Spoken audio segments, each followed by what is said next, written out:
India गठबंधन के सदस्य आम आदमी पार्टी उनके जो मुख्यमंत्री अरविंद केजरीवाल उनसे पूछताछ हुई। जब इतनी बड़ी बात सामने आ रही है तो क्या इस तरीके की जांच पूछताछ के दायरे में भूपेश बघेल भी आ सकते हैं? बिल्कुल, क्यों नहीं आ सकते हैं। जब ईडी किसी विषय पे जांच कर रही होती है तो वो किसी को भी सम्मन जारी कर सकती है। और अगर सीधे तौर पर भूपेश बघेल का नाम किसी अक्यूज ने लिया है तो भूपेश बघेल की संलिप्तता की जांच करने के लिए ईडी उनसे पूछताछ भी कर सकती है। कोई बड़ी बात नहीं कि अगले 1-2 दिन के अंदर भूपेश बघेल को भी नोटिस इशू हो जाए ईडी की तरफ से कि आप आइए और अपना बयान दर्ज कराइए, क्योंकि ये मामला सीधे तौर पर सट्टा बाजार से वसूले गए पैसे और उसके हवाला ट्रेड से जुड़ा हुआ है।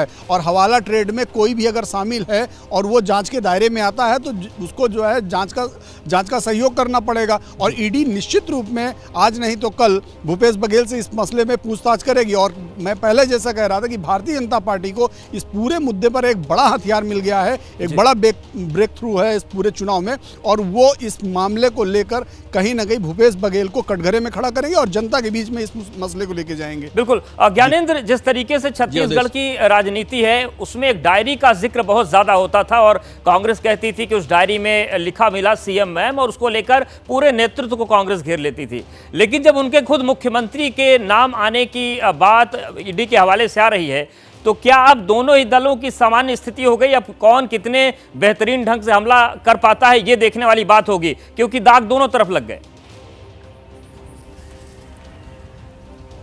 देखिए, ये जो आप बात कह रहे हैं अवधेश, इसमें कोई शक नहीं है कि सीएम मैडम का नाम लेकर कांग्रेस घेरती रही है। लेकिन अब रमन सिंह उस पर काउंटर क्या दे रहे हैं अवधेश? आप तो छत्तीसगढ़ की सियासत को पहले समझते रहे हैं, जानते रहे हैं।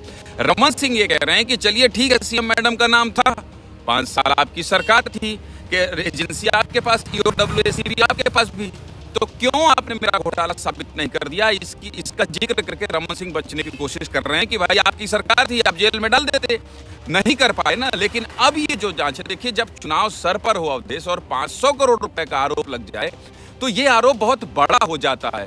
तो इसलिए ऐसा कहना कि आप भी घोटालेबाज थे इसलिए हम भी घोटालेबाज हैं, ये तर्क जनता मुझे नहीं लगता है कि इसको स्वीकार नहीं कर पाएगी।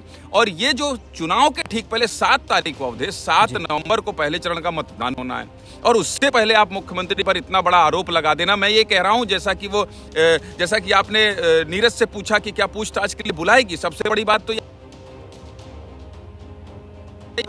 कोई भी ऐसा समन अभी तक नहीं आया है। किसी एक ऐसा आरोपी पकड़ा गया, उसके बयान के आधार पर ईडी ये कह रही है और कह रही है जांच का विषय है। तो अब पूछताछ के लिए निश्चित तौर पर चुनाव के दौरान ही बुलाती है, वोटिंग के पहले बुला लेती है, या फिर मुख्यमंत्री को ये सोचने के लिए छोड़ देती है कि आप आज नहीं तो कल आएंगे, जैसा कि केजरीवाल को भी बुलाया था।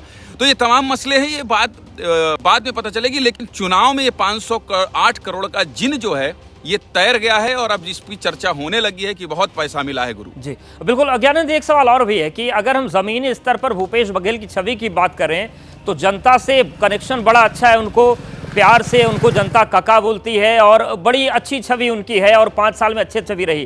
क्या ये एक बहुत बड़ा डेंट है चुनाव से ऐन पहले जो आरोप लगा है? देखिए अवधेश, मैं इसे बहुत बड़ा डेंट नहीं मानता हूं। जो आपने शब्द का जिक्र किया, और मैं ये कहता हूं कि दिल्ली में स्टूडियो में बैठकर आप कका शब्द को फोकस कर रहे हैं, आपकी जानकारी को भी बहुत धन्यवाद। कि जो कका वाले फैन हैं अवधेश, जो कका ब्रांड वाले फैन हैं, उन पर कोई फर्क नहीं पड़ेगा। कका एक भाव है। जैसे ही घड़ी का काटा दोपहर 2:30 पे आए, बबीता जी का दिल सास बहू साजिश के लिए मचल जाए। और ये है इनकी बहू, पूरे दिन ऑफिस की टेंशन हो जाए गॉन जब ये करें अपना फेवरेट शो फ्री टाइम पे ऑन। इनकी तरह आप भी देखिए अपना फेवरेट शो अपने टाइम पर और डाउनलोड कीजिए ABP लाइव ऐप अपने स्मार्ट टीवी पर।